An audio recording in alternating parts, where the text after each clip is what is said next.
ছয় দিন পরে নখ খসে যাবে, 9 দিন পরে চুল। কবর গাহের সামান নিতে কইরো না কেউ ভুল, কবর জায়গা ভালো নয়। আমল দিয়ে কবর গৃহ সাজিয়ে নিতে হয়, ঠিক কিনা বলেন? 6 দিন পরে নখ খসে যাবে, 9 দিন পরে চুল। 6 দিন পরে নখ খসে যাবে, 9 দিন পরে চুল। কবর গাহের সামানে নিতে কইরো না কেউ ভুল, কবর জায়গা ভালো নয়। আমল দিয়ে কবর গৃহ সাজিয়ে নিতে হয়, আমল দিয়ে কবর গৃহ সাজিয়ে নিতে হয়। 17 দিনে পেট ফেটে শেষ প্রকার খাদ্য হবে, 60 দিন পরে গোশত থাকবে না, কঙ্কাল পরে রবে, ঠিক কিনা? 17 দিনে পেট ফেটে শেষ প্রকার খাদ্য হবে, 60 দিন পরে গোশত থাকবে না, কঙ্কাল পরে রবে। 90 দিনে হাড়গুলি সব, 90 দিনে হাড়গুলি সব আলাদা পরে রয়, কবর জায়গা ভালো নয়। আমল দিয়ে কবর গৃহ সাজিয়ে নিতে হয়, আমল দিয়ে কবর গৃহ সাজিয়ে নিতে হয়। 6 দিন পরে নখ খসে যাবে, 9 দিন পরে চুল। কবর গাহের সামানে নিতে কইরো না কেউ ভুল, কবর জায়গা ভালো নয়। আমল দিয়ে কবর গৃহ সাজিয়ে নিতে হয়, আমল দিয়ে কবর গৃহ সাজিয়ে নিতে হয়, ঠিক কিনা? দেহের চেয়ে অহম বড়, লোভ লালসার পাহাড়। আমরা লোভ আসেনি, কথা কয় না, লোভ আসেনি। শরীরটা চিকন কিন্তু অহংকারে ভরপুর, আছে না নাই? শরীরটা চিকন, নেতার সাথে চলে, অহংকার করে, রাস্তাঘাটে চলে, মানুষকে থাপ্পড় মারে, চর মারে, অন্যায় ভাবে জুলুম করে, আছে না নাই? দেহের চেয়ে অহম বড়, লোভ লালসার পাহাড়। হিংসায় জ্বলে বিবেক হলো নফসের কালো আহার, ঠিক কিনা? দেহের চেয়ে অহম বড়, লোভ লালসার পাহাড়। হিংসায় জ্বলে বিবেক হলো নফসের কালো আহার। হামান কারুন সবারই হামান কারুন সবারই এই পরিণতি পরিচয়, কবর জায়গা ভালো নয়। আমল দিয়ে কবর গৃহ সাজিয়ে নিতে হয়, আমল দিয়ে কবর গৃহ সাজিয়ে নিতে হয়। 6 দিন পরে নখ খসে যাবে, 9 দিন পরে চুল। কবর গাহের সামানে নিতে কইরো না কেউ ভুল, কবর জায়গা ভালো নয়। আমল দিয়ে কবর গৃহ সাজিয়ে নিতে হয়, আমল দিয়ে কবর গৃহ সাজিয়ে নিতে হয়। জোরে বলেন আমিন। আমার বন্ধুরা, আমার বাবারা, কোনো আওয়াজ হবে না, এদিক সেদিক কোনো কথা নাই। এ আমার যুবক ভাইয়েরা রে, এ আমার মুরব্বী বাবারা, নরম ভাবে কিছু কথা বলি, আজকে আমি বিদায় নিয়ে চলে যাব। যে কথাগুলো বলবো এগুলো যেন আমাদের জন্য হিদায়াতের কারণ হয়ে যায়, বলেন আমিন। আরো জোরে বলেন না আমিন। আপনারা যদি দোয়া না করেন আমি কথা বলার সাহস খুঁজে পাবো না। আমার যুবক ভাইয়েরা, আমার মুরব্বী বাবারা, আমার আল্লাহ কোরআনুল কারিমে ডাক দিয়া কয়, দুনিয়ার জমিনে তোমরা যারা স্বীকার করো যে তোমরা গুনাহগার, অনেক গুনাহ হয়ে গিয়েছে, কোনো চিন্তা করো না, টেনশন করো না। গুনার কারণে জীবন অন্ধকার হয়ে গিয়েছে, গুনার জন্য আমরা সমাজে মুখ দেখাইতে পারি না। গুনাহ এমন বেশি হয়েছে, গুনার কারণে চেহারার উজ্জ্বলতাও নষ্ট হয়ে গিয়েছে। ভালো কাজ আজকে ভালো লাগে না, ভালো কথা বলতে মজা লাগে না, মুরব্বীদের দেখলে রাগ ওঠে, বউয়ের সঙ্গে কথা বললে রাগ উঠে যায়, যখন তখন কি বলে ফেলে, মাথায় কাজ করে না। এই সবগুলা কেন হয় জানো? এই সবগুলো হয় একমাত্র তোমার গুনাহের কারণে, ঠিক কিনা? কষ্ট হবে এভাবে বললে? আমার যুবক, একটু সময় বসো, ঘন্টা কানেক কথা বলবো। আমার আল্লাহ বলে, বান্দা তোর জীবনে কত গুনাহ হয়েছে রে বান্দা। এরে আমার মায়ার বান্দা, তোর জীবনে কত গুনাহ হয়েছে জানো? তুমি যদি মনে করো তোমার গুনাহ হয়েছে গোমতী নদীর পানির সমান, তুমি মনে রাখো তোমার একজন রব, তোমার একজন এমন আল্লাহ আছে যে আল্লাহর দয়া তুমি বান্দা, তুমি গুনাহগারের প্রতি সমুদ্রের সমান। আল্লাহ তো এমন এক সত্তা যিনি তোমাকে আর আমাকে জানিয়ে দেয়, বান্দারে তোর জীবনে যত গুনাহ হবে, তোর কাজ তো গুনাহ করা। কয় আল্লাহ এটা কেমনে হবে? আমার আল্লাহ ডাক দিয়া কয়, বান্দারে বান্দারে বান্দারে, ওরে আমার মায়ার বান্দা, মেটঙ্গরের বান্দারা, ও আমার শ্রমিক বান্দারা, ও আমার ড্রাইভার বান্দারা, মালিক সমিতির বান্দারা, শুনিয়া যাও। আমার আল্লাহ ডাক দিয়া বলে, পৃথিবীর মানুষ এমন একজন মানুষ নাই যার কোনো গুনাহ নাই। আমার আল্লাহ বলে, আমি জীবনের প্রথম পৃথিবী যখন সৃষ্টি করলাম, পৃথিবী বানানোর পরে প্রথমে আমি জিন এবং ফিরিস্তাদেরকে পাঠালাম। ফিরিস্তারা গুনাহ করে না, জিনেরা সওয়াবের কাম করে না। এজন্য দুই জাতিকে আমি আল্লাহ উঠায় নিয়ে গেলাম। উঠায় নেওয়ার পরে আমি আল্লাহ মানুষ বানালাম। মানুষের আরবিতে বলা হয় নাস, আরবিতে বলা হয় ইনসান, আরবিতে মানুষকে বলা হয় বাশার। মানুষ কেন নাস? নাস হলো তারা যারা অন্যায় করে, ভুল করে, আবার তওবা করে। সুবহানাল্লাহ বলেন, কষ্ট হবে। মানুষ হলো তারা যারা গুনাহ করার পরে একজনকে ভুলে না, তিনি কে? আমার আল্লাহ বলে, বান্দারে বান্দারে বান্দারে, আমি আল্লাহ তোরে এই জন্যই তো বানাইলাম, তোর গুনাহ হবে। তোর গুনাহ হওয়ার পরে সোনাকান্দার জমিনে যাবি, তোর গুনাহ হওয়ার পরে পান্ডুগড়ের জমিনে যাবি, দৌলতপুরে যাবি, নাগাইশে যাবি, ওই যে আল্লাহর বড় বড় ওলিদের দরবার আছে সেখানে যাবা। সবচাইতে বড় কথা হলো, গুনাহ হওয়ার পরে আমার ঘর মসজিদের কিনারায় যায়া 2 রাকাত নামাজ আদায় করে আমি আল্লাহর কাছে বসে বসে বলবি, আল্লাহ আমার জীবনে গুনাহ হয়েছে, ভুল হয়ে গেছে, আমি এটা করেছি, ওইটা করেছি। আমি তাকায়া দেখলাম দুনিয়ার জমিনে আমার তুমি মাওলা ছাড়া আর কোনো আপন নাই। মা আমার আপন, কিন্তু মা আমার গুনাহের দায়ভার নেবে না। বাবা আমার আপন, বাবা আমার গুনাহের দায়ভার নেবে না। ভাই আমার আপন, ভাই আমার গুনাহের দায়ভার নেবে না। আমার বিবি আমার আপন, তারা আমার গুনাহের দায়ভার নেবে না। হুজুর কেমনে বুঝলেন তারা আপনার আমার দায়ভার নেবে না? আল্লাহ কোরআনের ভিতরে বয়ান করে জানায়া দেয়, ইয়াউমা ইয়াফিরুল মারউ মিন আখি ওয়া উম্মিহি ওয়া আবি ওয়া সাহিবাতিহি ওয়া বানি। আমার আল্লাহ বলে, হাসরের ময়দান কায়েম হয়ে যাবে। কষ্ট হবে মুরব্বি? হাসরের ময়দান কায়েম হয়ে যাবে। কায়েম হয়ে যাওয়ার পর হাসরের ময়দানে আমার আল্লাহ তোমাকে ডাক দিয়া বলবে, বান্দা তোর আর মাত্র একটা নেকির প্রয়োজন। একটা নেকি যদি তোমার জন্য কেউ দিয়া দেয় তাহলে তোমার জান্নাতে দেওয়া যায়। অথবা একটা গুনাহ যদি তুমি কমাইতে পারো, নেকি আর গুনাহ সমান সমান হবে। দেখো কাউরে একটা গুনাহ দেওয়া যায় কিনা, কিংবা কারোর থেকে একটা সওয়াব কিনে আনা যায় কিনা, বা চেয়ে আনা যায় কিনা। বান্দা তুমি হাসরের ময়দানে দৌড়াবা, দৌড়াবা আর দৌড়াবা। সর্বপ্রথম আল্লাহ বলেন, ইয়াউমা ইয়াফিরুল মারউ মিন আখি, আপন বড় ভাই কিংবা ছোট ভাইয়ের কিনারায় যাবে হাসরের ময়দানে। ডাক দিয়া বলবে, ভাই ও আমার ভাই, দুনিয়ার জমিনে তুমি আমার বড় আপন ছিলা, দুনিয়ার জমিনে তুমি আমার বড় কাছের ছিলা। ভাই রে, তোমার জন্য কেউ আমার উপরে আঘাত করতে পারে নাই। তুমি যখন পাশে আইসা দাঁড়াইছো, ভয়ে মানুষগুলা পালায়া গেছে। ও ভাই, আজকে তোমার সেই ছোট ভাই আমি হাসরের ময়দানে একটা নেকের জন্য বিপদে। দাও না একটা মাত্র নেক আমল আমার দাও। একটা যদি নেক আমল দাও, আমি জান্নাতে ঢুকে যাই।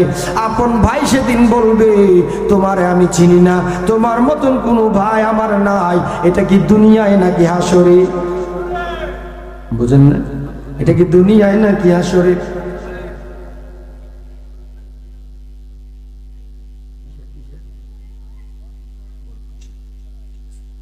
আমার ভাইয়ারা মনোযোগ আছে? হাসরের মাঠের অবস্থাটা কেমন দেখেন। আপন ভাই বলবে আমার কোনো ভাই নাই। ওয়া উম্মিহি ওয়া আবি লিকুল্লি রিইম মিনহুম ইয়াওমাইদিন শা'নুন ইউগনি। এবার দৌড়ায়া যাবে আপন মায়ের কাছে, আম্মারে ডাক দিয়া বলবে, আম্মা গো, ওই আমার প্রাণের আম্মা, দুনিয়ার জমিনে কেউ যদি আমারে কাছে আইসা আদর না দিত, মা গো মা, ও আমার মা, দুনিয়ার জমিনে সবাই আমারে দূর দূর কইরা তাড়ায় দিত, সবাই আমারে পিছনে ফালাই দিত, সবাই আমারে কষ্ট দিত, কিন্তু একটা জায়গায় গেলে আমার বড় শান্তি লাগতো, আমার বিরুদ্ধে যে জন, এটা হইল আমার মা। মা গো মা, আজকে হাসরের ময়দানে আমি বড় বিপদের মধ্যে পড়লাম, আম্মা গো, ও প্রাণের আম্মা, আজকে একটা মাত্র নেকির প্রয়োজন, মা তুমি আমার একটা নেক দাও। এবার নিজের মা ডাক দিয়া বলবে, যাও, এখানে দুনিয়ার জমিনের সম্পর্কের কোনো দাম নাই, আজকে আমারই তো হুঁশ নাই, ইয়া নাফসি ইয়া নাফসি ইয়া নাফসি বলবে। এরপরে যাবে বাবার কাছে, ওয়া আবিহি, বাবার কাছে যাওয়ার পরে ডাক দিয়া বলবে, প্রাণের আব্বা, আপনি আমার জন্মদাতা পিতা, আমার জন্য বিকাল বেলা বাজার থেকে ফিরার সময় এটা ওইটা নিয়ে আসতেন, আমারে ছাড়া আপনি খাইতেন না, ঘুমাইতেন না বাজান, আপনার সেই আদরের সন্তান আজকে হাসরের ময়দানে এমন বিপদে পড়েছে, একটা মাত্র নেকির প্রয়োজন আব্বা, একটা নেক যদি আপনি দিয়া দেন আমি জান্নাতি হয়ে যাই। এবার নিজের বাবা ডাক দিয়া বলবে, কে রে? এই তোমার সঙ্গে আমার কোনো সম্পর্ক নাই, তোমারে আমি চিনি না জানি না, দুনিয়ার জমিনে হয়তো তুমি আমার সন্তান ছিলা, আজকে হাসরের মাঠে বাবা সন্তানের পরিচয় নেই, এমন কঠিন মুসিবতের সময় একটা নেকি আপনার ভাই দিল না, মা দিল না, বাবা দিল না, এরপরে বোনের কাছে যাবা, বোনও দিবে না, একই কথা বলবে, তোমারে আমি চিনি না, বাবা নেকি দেয় নাই, ভাই নেকি দেয় নাই, বোন নেকি দেয় নাই। ওরে বিবি, তুমি আমার চাইতে বড় আপন আর কেউ তোমার ছিল না, আমি সারাদিন পরিশ্রম করে তোমারে খাওয়াইছি, তুমি আমারে মহব্বত করছো, আমি তোমারে মহব্বত করছি, আজকে হাসরের ময়দানে একটা মাত্র নেকির প্রয়োজন, তোমার প্রাণের স্বামী জাহান্নামে চলে যায়, যদি একটা নেকি তুমি দিয়া দাও তাহলে তোমার প্রাণের স্বামী জান্নাতে চলে যাবে। এবার আপন বিবি ডাক দিয়া বলবে, দুনিয়ায় আমার কোনো স্বামী ছিল না। এই সময়টা কি আপনার আমার সামনে আসবে? কথা কই না আসবেনি? যদি এই মুসিবতে না পড়তে চাও তো কি করা লাগবে হুজুর একটু জানায় দেন। আমার আল্লাহ নিজেই বলেন, ওই আমার পৃথিবীর বান্দা, যখন তোমার আমল নামায় গুনাহ দিয়া ভরপুর হয়ে যাবে, হাসরের ময়দানে যদি গুনার জন্য সওয়াবের জন্য মানুষের কাছে দৌড়াইতে না চাও, মৃত্যুর আগে একটা কাজ করো, ওইটা হইল তাওবা। তাওবা যদি করো, তাওবার মতো তাওবা যদি হয়ে যায়, আমার আল্লাহ বলে, বান্দা তোর জন্য আমি আল্লাহ ওই জান্নাতের দরজা খুলে দিব যদি তুমি তাওবা করো। সুবহানাল্লাহ। আচ্ছা, আমাদের জীবনে গুনাহ আসেনি? আজকে কি আমরা কোনো গুনাহ করছি? না করে বাউরে বাবু বেড়াকার ফরিদুদ্দিন মাসুদিস, আজকে আমরা কি গুনাহ করছি? আমার মনে হয় গুনাহ ছাড়া একটা দিন আমাদের যায় না। কিন্তু আজকে আমরা কে কে তওবা করছি? হাত তুলি তো। তওবা করছো? করছেন? তওবা আন্দাজে করেন না, মানে তুলনাটা বোঝানোর জন্য বলছি। আপনার গুনাহ করলাম সবাই, তওবা করলাম না, তাইলে আল্লাহ বলছেন তওবার জন্য। গুনাহ করলাম, তওবা হলো না। আপনার আমার নবীর জীবনে কোনো গুনাহ আসেনি? কথা কয় না। যারা বললেন না সন্দেহ আছে নাকি? নবীদের জীবনে গুনাহ নাই, গুনাহ হওয়ার কোনো সম্ভাবনা নাই। কিন্তু আপনার আমার পয়গম্বর তিনিও কোনো গুনাহ করেনি নাই, গুনাহ তার নাইও, আমার ওই পয়গম্বর তিনি বলেন, আমার উম্মতেরা, আমি নিজেই যার কোনো গুনাহ নাই, যার কোনো গুনাহ হওয়ার সম্ভাবনা নাই, সেই নবী আমি নিজে দৈনিক 100 বার তওবা করি আল্লাহর কাছে। কতবার? কথা কয় না, কয়বার? 100 বার তওবা করেন। একটা গুনাহও যিনি করেন না, তিনি দৈনিক 100 বার করে তওবা করেন। আর আপনি আর আমি জীবনে প্রত্যেক দিন গুনাহ করি, অথচ একবারও তওবা করি না। আমাদের নবী যদি গুনাহ না করার পরে, বেগুনাহ হওয়ার পরে দৈনিক 100 বার তওবা করে, আর আপনি আর আমি গুনাহ করি কমপক্ষে 1000 বার তওবা করার কথা ছিল, ঠিক কিনা? কথা হয় না, ঠিক কিনা? কিন্তু করি না। কেন করি না জানো? না করার কারণ হলো আমাদের মনে হয় আল্লাহর সঙ্গে একটা চুক্তি হয়েছে যে আমরা এমনি জান্নাতে চলে যাব। আমার আল্লাহ কোরআন শরীফের মধ্যে বলেন, আহাসিবান নাসু আন ইউতরাকু আন ইয়াকুলু আমান্না ওয়া হুম লা ইফতানুন।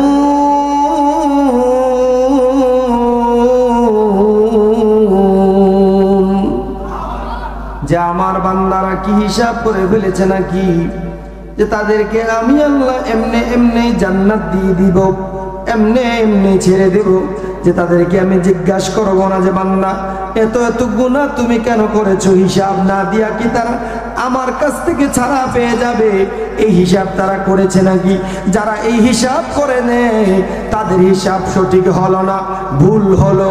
এই ভুল হিসাব নিয়ে যদি আপনি কোনো মালিকের দরবারে যান, ওই মালিক বেতন দিবে তো দূরের কথা, আবার ফিরাইয়া বলবে যাও হিসাব আবার নতুন করে করে নিয়ে আসো, ঠিক কিনা? এটা দুনিয়ায় চলে। কিন্তু যখন আপনার প্রাণ পাখি উড়াল দিয়া চলে যাবে, আল্লাহর সামনে যেদিন দাঁড়িয়ে যাবেন, সেই দিন আমার আল্লাহ তাআলা বলে ওই দিন থেকে ফিরে আসার কোনো রাস্তা নাই, ওই দিন থেকে ফিরে আসার কোনো ব্যবস্থা নাই, ওই দিন থেকে ফিরে আসার কোনো সুযোগ নাই। এই জন্য যা করা লাগবে দুনিয়ার জমিনে করা লাগবে, হায়াতের জিন্দেগিতেই করা লাগবে। এখন থেকে বলেন আমরা কি তওবা করতে চাই কি চাই না? আরো জোরে বলতে হবে, চাই কি চাই না? কত গুনাহ তুমি করছো যে তোমার গুনাহ ক্ষমা হবে না? আমার আল্লাহ এমন সুন্দর করে দুনিয়ার মানুষের জন্য বয়ান করে রেখেছেন। সাহাবায়ে কেরামের যুগেও একজন যুবক বসে বসে কান্না করে, এমন অবস্থায় হযরত উমর রাদিয়াল্লাহু তাআলা আনহু দৌড়ায় আসছে। আমার আল্লাহ ডাক দিয়া কয়, বান্দারে বান্দারে বান্দারে, এত এত গুনাহ করার পরেও আমি আল্লাহ আমার নবীকে জানায়া দিলাম, নবী আমার আপনি আপনার উম্মতকে জানায়া দেন তারা যেন কেউ হতাশ না হয়। আমি আল্লাহ আরশের উপর থেকে তাদের জন্য কি চিন্তা করি, আপনি তাদেরকে একটু জানায়া দেন। এবার আমার নবী বলেন, ইয়া ইবাদিয়াল্লাযীনা আসরাফু আলা আনফুসিহিম লা তাকনাতু মির রাহমাতিল্লাহ ইন্নাল্লাহা ইয়াগফিরুয যুনুবা জামিআ ইন্নাহু হুয়াল গফুরুর রহিম।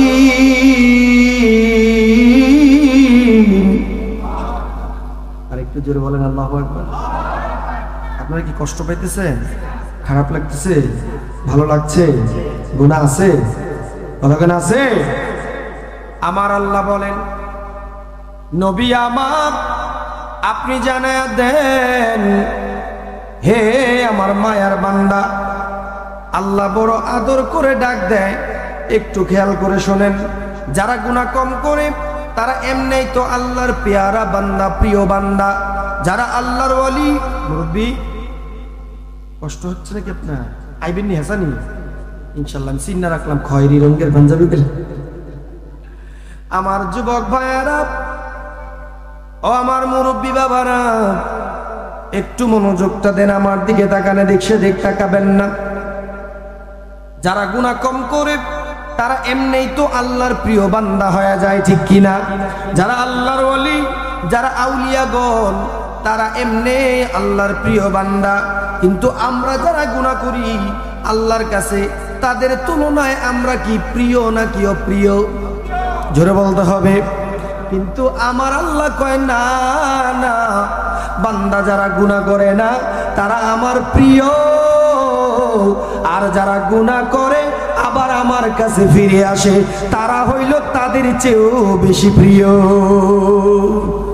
সুবহানাল্লাহ। এত আস্তে জায়গাটা আমার ভাইয়ারা, আমার আল্লাহ বলে নবী আমার, আপনি আপনার উম্মতকে বলেন যারা গুনাহগার, যারা গুনাহ করে, এমন গুনাহ করেছে যেই গুনার তওবা করতেও শরম লাগে, এত বড় গুনাহ করেছে যেই গুনাহের কথা প্রকাশ করতে শরম লাগে, এমন গুনাহ যারা করে তাদেরকে আমি আল্লাহ ডাকলাম আমার প্রিয় বান্দা, মায়ার বান্দা বলে সুবহানাল্লাহ।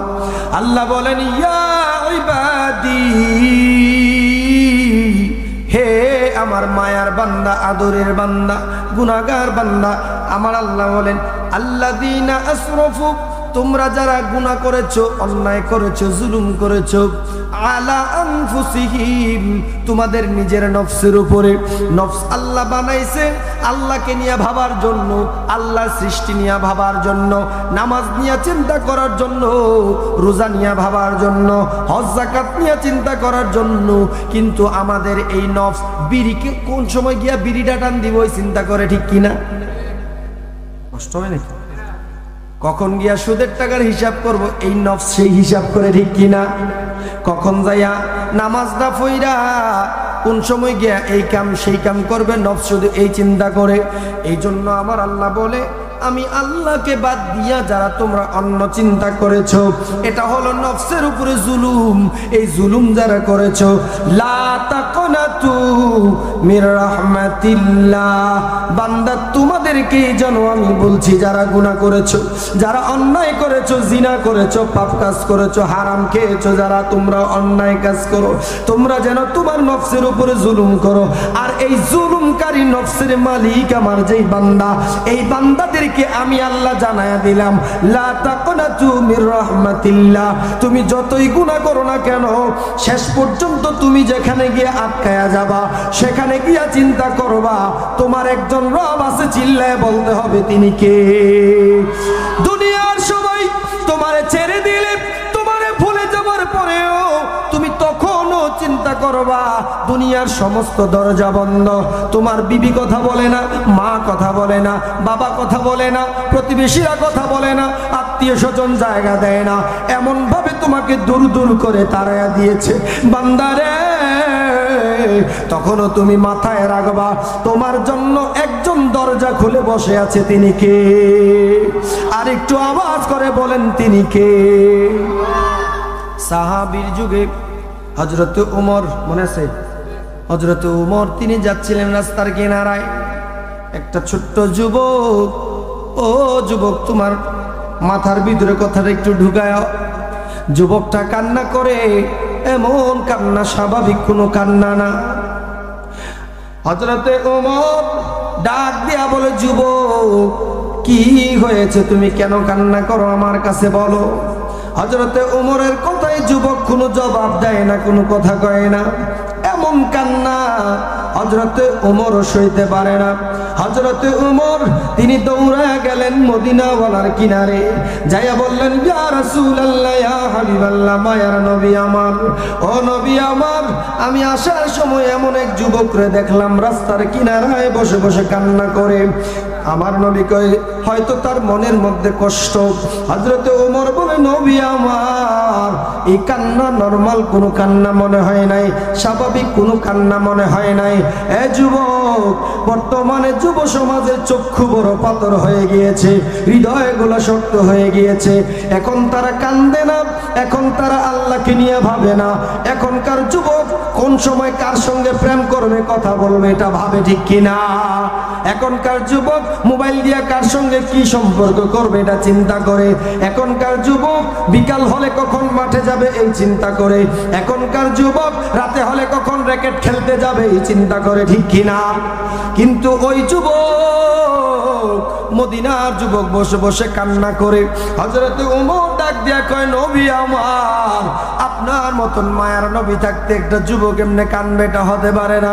আমার নবী কয় উমর রে, ওই যুবকের কিনারায় খবর পাঠাও, দিলটা একটু নরম করো, একটু খেয়াল করে শোনার চেষ্টা করো। হযরতে ওমর লোক পাঠালেন, ওই যুবকটাকে নিয়ে আসা হলো মদিনাওয়ালার কিনারে। মদিনাওয়ালা ডাক দিয়া কয় রে যুবক, কি হয়েছে, কান্না করো কেন? যুবক কোনো কথা বলে না, যুবক কোনো আওয়াজ করে না। যুবকটা ডাক দিয়া কয় নবী আমার, ও মায়ার নবীজি, আমার কি হয়েছে আমি বলতে পারবো না, তবে আমার ভিতর থেকে এমন করে কান্না শুরু হয়েছে, আমার ভিতর থেকে এমন যন্ত্রণা হয় নবী আমার, আমি খাইতে পারি না, আমি ঘুমাইতে পারি না, আমি কিছুই ভাবতে পারি না, আমি শুধু জাহান্নাম আর জাহান্নাম দেখি, আমি শুধু আযাব আর আযাব দেখি নবী আমার। আমার নবী কয় উম্মত রে, কি হয়েছে আমারে কও, আমার সঙ্গে বলো, কি সমস্যার সমাধান হয়ে যাবে। এই যুবক ডাক দিয়া কয় নবী, আপনি ছাড়া বলার জায়গা নাই, মদিনাওয়ালা গো, আমার জীবনে এমন এক গুনাহ করে আমি বসলাম, আমার মনে হয় ওই গুনার কারণে জাহান্নামে আল্লাহ আমাকে ফেলে দেবে। যুবকের চিন্তা কতটুকু, চিন্তা করে দেখেন। এই যুবক আমার নবীকে ডাক দিয়া বলে মদিনাওয়ালা, আমার মধ্যে এমন একটা ভয় তৈরি হয়েছে নবীজি, আমি একটা অন্যায় করেছিলাম, একটা মাত্র অন্যায়, ওই অন্যায় আমারে ঘুমাইতে দেয় না, খাইতে দেয় না, কোথাও যাইতে দেয় না। নবী আমার এই অন্যায় মনে হয় আল্লাহ মাফ করবে না। আমার নবী আয়াত পড়া শোনায় দেয়, যুবক রে, তুমি কি জানো না আল্লাহ বলছেন ইয়া ইবাদিয়াল্লাযীনা আসরাফু আলা আনফুসিহিম লা তাকনাতু মির রাহমাতিল্লাহ ইন্নাল্লাহা ইয়াগফিরুয যুনুবা জামিআ। যারা আল্লাহর রহমত থেকে নিরাশ হয় না, যারা আল্লাহকে ছেড়ে দেয় না, ভুলে যায় না, তারা যতই বড় গুনাহগার হোক, তারা যদি ফিরে আসে, আমার আল্লাহ বলেন ইয়াগফিরুয যুনুবা জামিআ, আমার কাছে ফিরে আসলে তওবা করলে আমি আল্লাহ যত গুনাহ আছে সব গুনাহ মাফ করে দেই। মাফ করার মালিক কে? এবার যুবক তবুও কান্না করে ডাক দিয়া কয় নবী আমার, আমার গুনাহ এত বড়, আমার মন বলে না যে আমার আল্লাহ মাফ করব, কত বড় গুনাহ করছে। এই যুবক ডাক দিয়া বলল নবী আমার, তবে আপনার সঙ্গে না বলে পারছি না, গোপনে হলেও বলা লাগে। ও মদিনাওয়ালা, আমার পরিচয় জানতো না কেউ, তবে আজকে আমি পরিচয় দেই। ও নবী আমার, আমি মদিনার আশেপাশে যত গুরুস্থান আছে, সমস্ত গুরুস্থান থেকে যখন মানুষকে কবর দেওয়া হয়, কবর দেওয়ার পরে গভীর রাত হয়ে গেলে ওই রাতের বেলা গিয়া আমি যুবক যাইয়া ওই নতুন লাশের কাপড়গুলো খুলে খুলে নিয়ে আসি। এইগুলারে আবার আমি সুন্দর করে ওয়াশিং মেশিনে ধুই, ওয়াশ করি, ওয়াশ করার পরে আবার আমি মদিনার বাজারে যাই বিক্রি করি। মানুষ বুঝতেও পারে না যে এগুলো চুরি করা কাফন। এবার আমার নবী বলেন, তো কি হয়েছে, তোমার গুনাহটা কি, অন্যায়টা কি, তুমি সেটা বলো। এই যুবক ডাক দিয়া কয় ও নবী আমার, আমি গত রাত্রে যখন একটা কবরের ভিতরে লাশ চুরি করার জন্য, লাশের থেকে কাপড় চুরি করার জন্য গেলাম, মদিনাওয়ালা গো, আমি সেখানে গিয়া দেখলাম একটা সুন্দরী রমণী, ওই রমণীর লাশ। আগে কোনোদিন আমি লাশের দিকে তাকাইতাম না, আমি কোনোদিনও লাশের চেহারার দিক তাকাইতাম না নবী আমার। তবে গত রাত্রে শয়তান আমাকে কুমন্ত্রণা দিল, ওয়াসওয়াসা দিল। ওয়াসওয়াসা দেওয়ার পর আমি ওই সুন্দরী রমণী লাশের সঙ্গে জিনার মতো কাজ করে ফেলছি। ও মদিনাওয়ালা পয়গম্বর, ও নবী আমার, আমি তো জীবিত কোনো মানুষের সঙ্গে জিনা করি নাই, আমি মৃত মহিলার সঙ্গে জিনা করলাম। এমন বড় গুনাহ আমি করেছি, আমার মন বলে আমার আল্লাহ এই গুনাহ কোনোদিনও মাফ করবে না। আমার পয়গম্বর কান্না শুরু করলেন। আমার নবী ডাক দেয়া কয় যুবক, এই গুনাহ তুই কেমনে করলি? এমন গুনাহ কি মানুষের দ্বারা হয় রে যুবক? যাও যাও, আমার চোখের সামনে থেকে চলে যাও। যুবকটা দৌড়ায় চলে গেল মনটা ভেঙে গেল। এবার আমার আল্লাহ এই অবস্থায় জিব্রাইলকে নাজিল করেছেন। জিব্রাইল আইসা বলে, নবী আমার, যেই গুনাহ যুবক করেছে আপনার মনে হয়েছে এটা ক্ষমাযোগ্য না, কিন্তু আমার আল্লাহ জানায়া দেয় লা তাকনাতু মির রাহমাতিল্লাহ। এইটা কেন? এর চেয়ে জঘন্য কোনো গুনাহ যদি করে রে, আমার আল্লাহ তাআলা ওই গুনাহ মাফ করার জন্য প্রস্তুত আছে। সুবহানাল্লাহ। আরেকটু জোরে বলেন না সুবহানাল্লাহ। এত বড় গুনাহ, এই গুনাহ মাফ হবে। আমার নবী যুবকরে খবর দিল, এ যুবক, কই রে তুই আয়, আমার আল্লাহ তোর জন্য খুশখবরি পাঠালো। আমার আল্লাহ জানায়া দেয় যে আমার আল্লাহ এত বড় জঘন্য গুনাহ করার পরেও বান্দা তোর জন্য রহমতের কুল পেতেছে। যাও, তওবা করার মাধ্যমে তুমি আল্লাহর রহমতের কুলে চলে যাও।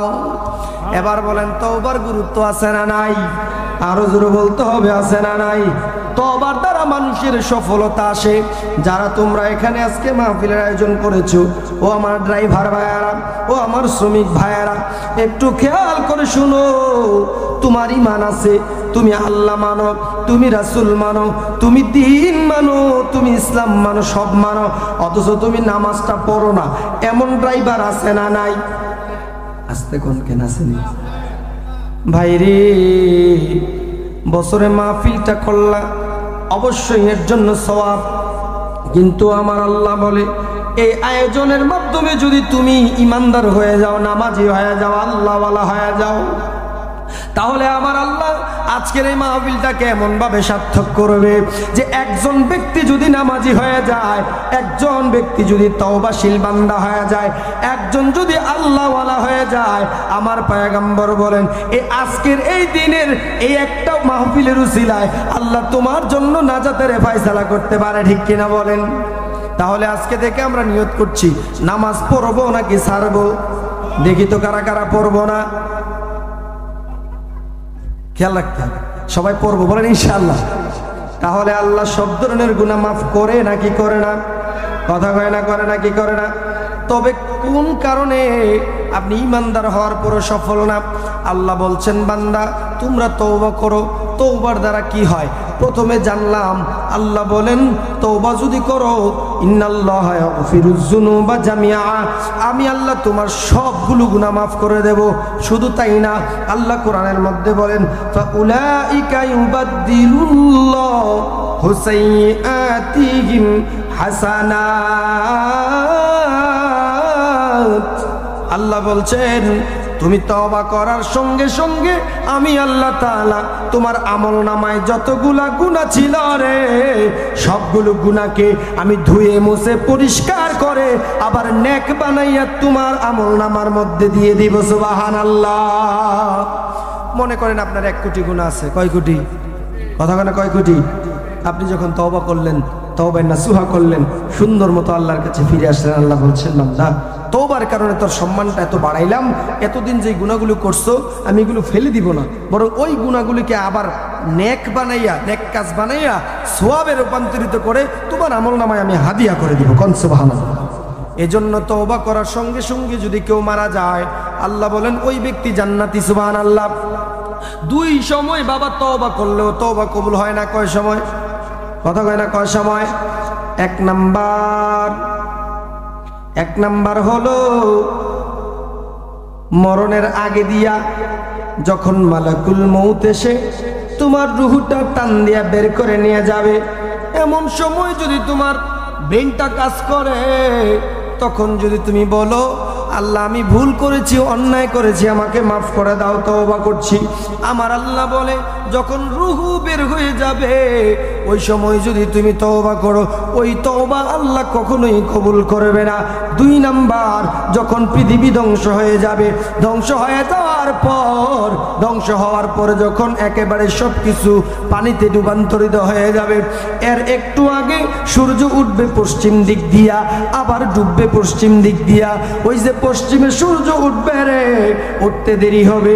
কাফেরের মধ্যে যারা ছিল, যারা কিয়ামত বিশ্বাস করতো না, ওই লোকগুলো সেদিন বলবে, আল্লাহ তোমার কথাই তো সত্য হয়ে গেল, সূর্য তো এখন পশ্চিম দিক দিয়া উঠলো। আমার আল্লাহ যখন এই কথা বলবে, বান্দারা যখন আল্লাহকে আল্লাহ বলে স্বীকার করবে, তখন সূর্য কি পূর্ব দিকে না পশ্চিম দিকে? কথা কয় না কোন দিকে? পশ্চিম দিকে সূর্য উঠার পর যখন কেউ তওবা করার জন্য যাবে, যখন কেউ আল্লাহকে আল্লাহ বলতে যাবে, যখন কেউ রাসূলুল্লাহর কথা স্বীকৃতি দিবে, আমার আল্লাহ বলে সূর্য যখন পশ্চিম দিকে উঠে যাবে আর যখন মৃত্যুর সময় হয়ে যাবে, এই দুই সময় আমি আল্লাহ কারো তওবা কবুল করব না। আপনারা যদি আমার কথা বুঝে থাকেন তাহলে এক বাক্যে জবাব দিবেন, আমরা কখন মারা যাব এটা কি আমরা জানি? কথা কয় না জানি? 1 মিনিট পরেও মারা যেতে পারে, ঠিক কিনা? কালকেও হতে পারে, আজকে রাতের মধ্যেও হতে পারে, এমন হইতে পারে আজকের মাহফিলটা কার জন্য যেন জীবনের শেষ মাহফিল, ঠিক কিনা? আমার আল্লাহ বলেন মৃত্যুটা এমন একটা বিষয়, যেই বিষয় আমি কাউকে বলি নাই। ইযা জাআ আজালুহুম লা ইস্তাখিরুনা সাআতাও ওয়া লা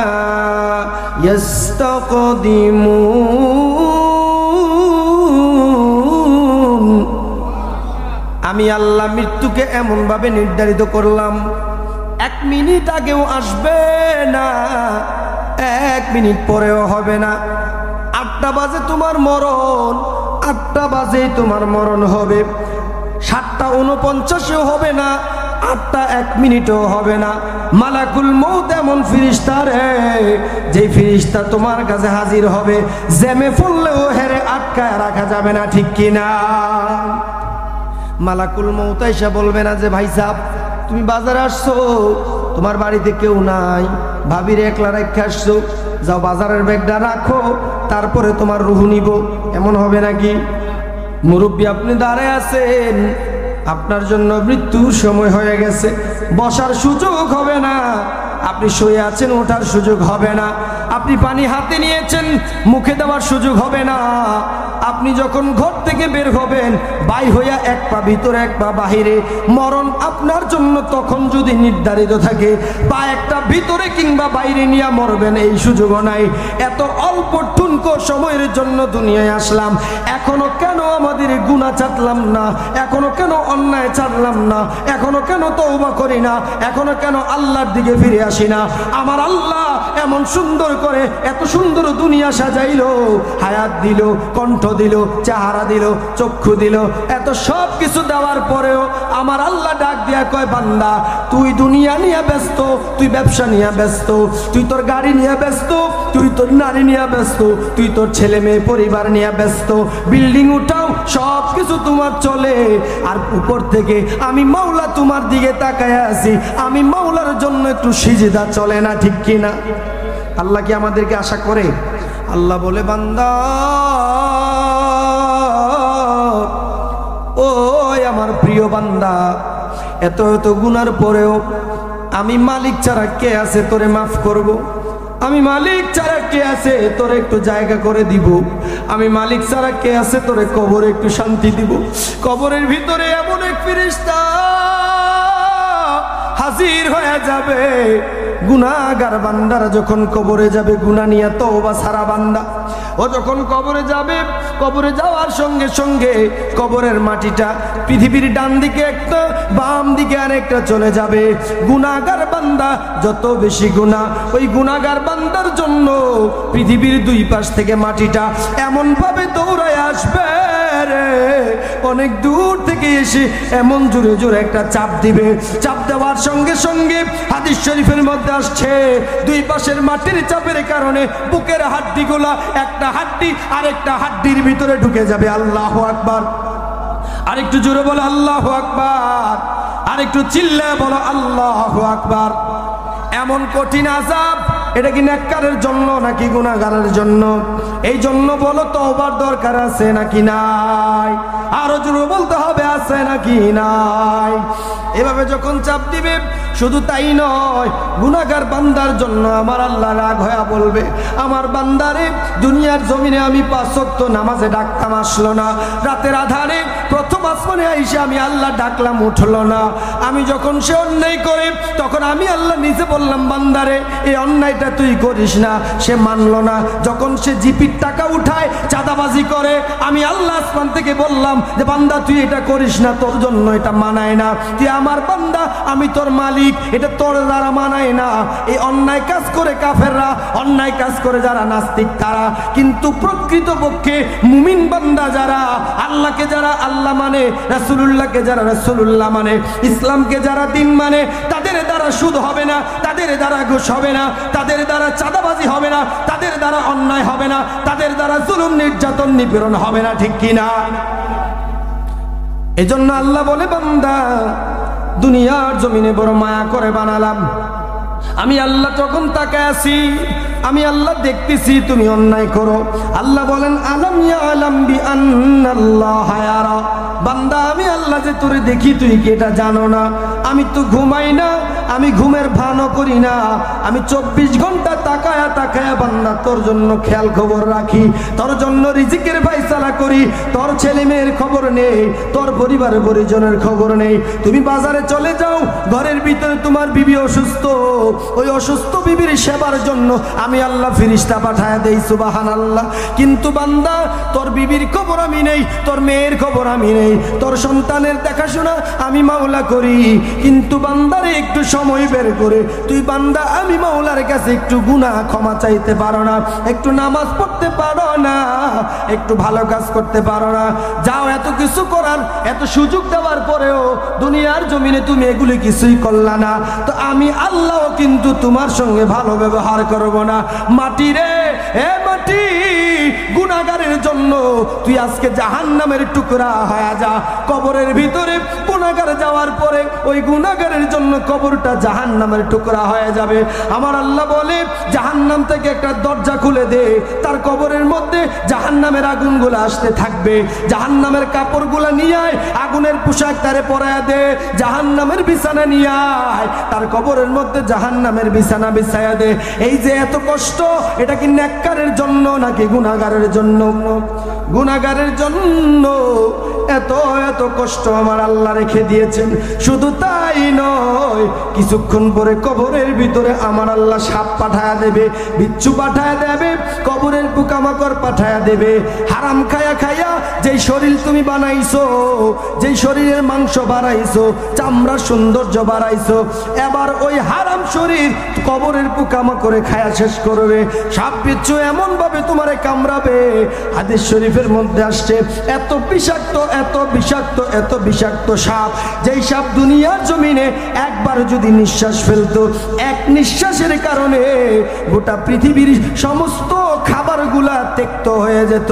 ওই রকম বিষ দিয়ে তোমার কামড়াবে বান্দারে।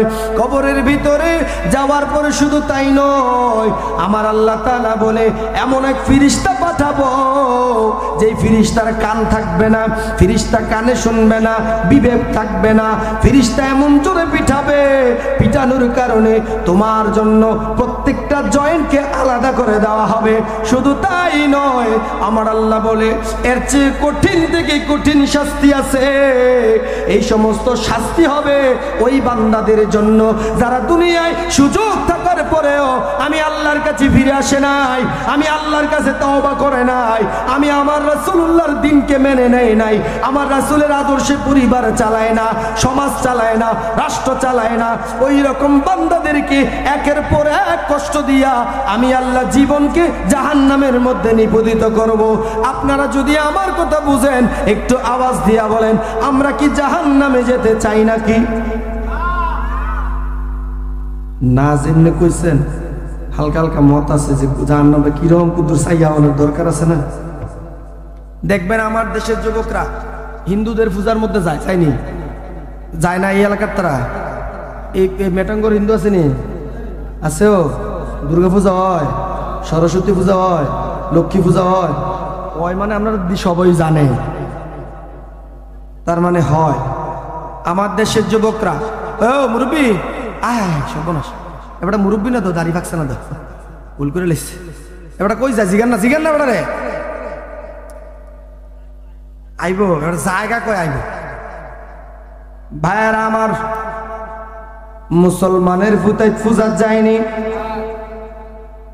আস্তে কাউকা যায় জোরে বলো এনে অনেকে আছে যায় তারা এলাকা কয় না এই যে তারা যায় আমরা হুজুর মানুষ তো আমরা তারা জিগাই কি তারে তোর বাপের নাম দিয়ে আব্দুল করিম তুই আব্দুল করিমের ফুতইয়া তুই ফুজাত গেছত কিরে তারা যদি আমরা জিগাই দেখো হুজুর আপনারা তো এটা বুঝতেন না এই যদি না যাই আমরা যাই কেড়ে জানেননি আমরা তোর পূজা করতাম যাই না হেতারার পূজা হেতারা করে হেন কিতা করে এটা একটু দেহনের কাম আছে না এই দেহনের লেগে যাই আর কি এই যে পূজাত গেছে তো এই ফলাফেন্ডের একটু জিজ্ঞানার দরকার আছে না যে তোরা যে কামটা করছো তো এটা লেগে তো একটু জাহান্নামও ঘুরাই তুই বোঝেন না পূজারাত গেছো পূজার যেমন কুতুর কি হইতেছে না হইতেছে এটা দেখার জন্য গেছো এই যাওয়ার কারণে জাহান্নামে কি হয় না হয় আল্লাহ তোর কুতুর মোটামুটি ঘুরাইয়া আনবো ঠিক কিনা বলেন তা আপনারা বলেন তো আমরা কি কেউ একটু ঘুরে যাইতাম চাই জাহান্নামে যেতে চাই জাহান্নামের আযাব এত কঠিন হবে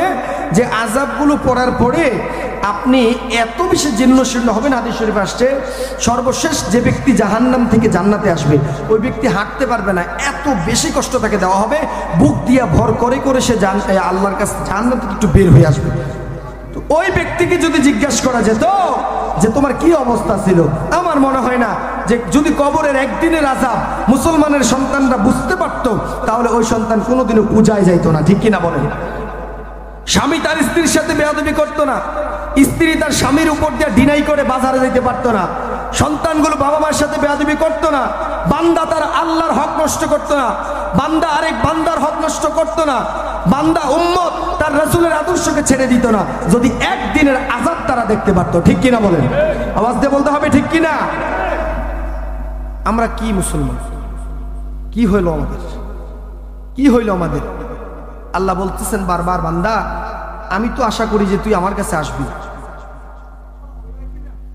আমি তো আশা করি যে তুই রাতে একটু নামাজ পড়বি হাদিস শরীফ আসছে যে তাওবা হচ্ছে আরবি শব্দ তাওবা হচ্ছে কি এর বাংলা অর্থ হচ্ছে ফিরে আসা অর্থাৎ এতদিন নামাজ পড়তেন না আজকে থেকে নামাজ পড়েন এটাই আপনার জন্য তাওবা ঠিক কিনা এতদিন আপনি মানুষকে গালি দিতেন এখন দেন না আর দিবেন না এটাই হচ্ছে আপনার জন্য তওবা এতদিন আপনি অন্যায় কাজ করতেন জানাইয়া না জানাইয়া কিন্তু এখন থেকে করবেন না ওমা এখন তো দেখি এতদিন আমরা জেতার লাগে গলা চিল্লাইছি আমরা হুজুররা বেড়াইয়া আওয়ামী লীগের দুইয়া একখানো করছি তারা সবার বিরুদ্ধে বলছি জেতার লাগিয়া তারা দিয়ে উল্টান খাওয়া শুরু করছে এটা ঠিক আছে কথা কন্যা করি এটা কেন করতেছে জানেন যখন বিপদে ছিল তখন আল্লাহকে ভালো লাগছিল যখন বিপদে ছিল হুজুরদেরকে ভালো লাগছিল এখন যখন বিপদ শেষ এখন আমরাই বাংলাদেশ ঠিক কিনা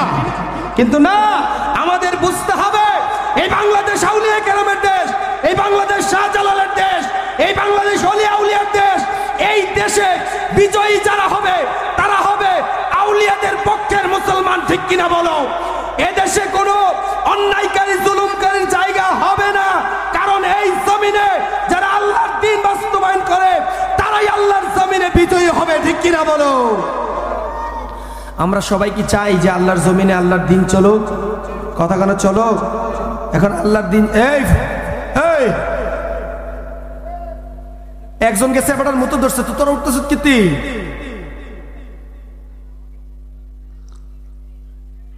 এটা কোনো কথা